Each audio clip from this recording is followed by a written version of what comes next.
People in the U.S. produced 7/8 of the world's cotton supply, and slave-grown cotton constituted 50% of all U.S. exports, making it the #1 export in America.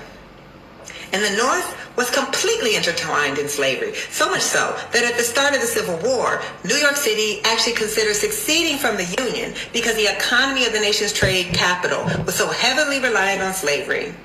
White enslavers financed their operations through New York banks, protected their enslaved property through New York insurance companies, and transported their slave-grown cotton on New York ships, flooding $200 million into New York's economy every year.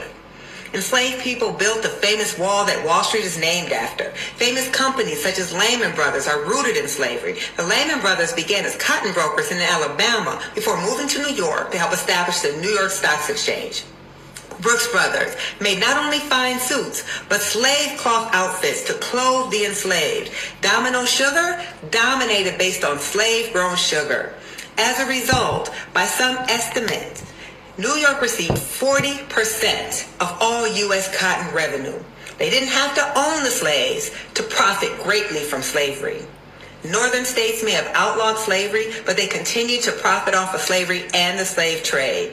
We learn about the marvels of the Industrial Revolution, but that revolution was made possible not just by technology, but by cheap slave-grown cotton.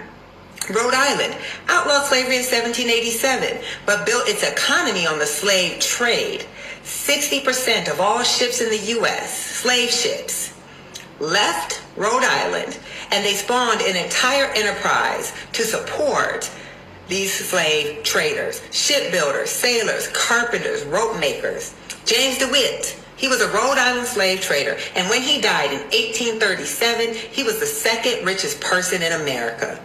I could go on, but this video is already long enough. I mean, I could talk about how our Ivy League universities either owned, hired, or invested in enslaved people. How places like Yale, for instance, are named after a slave trafficker, and Georgetown sold slaves it owned down south to avoid having to close its doors.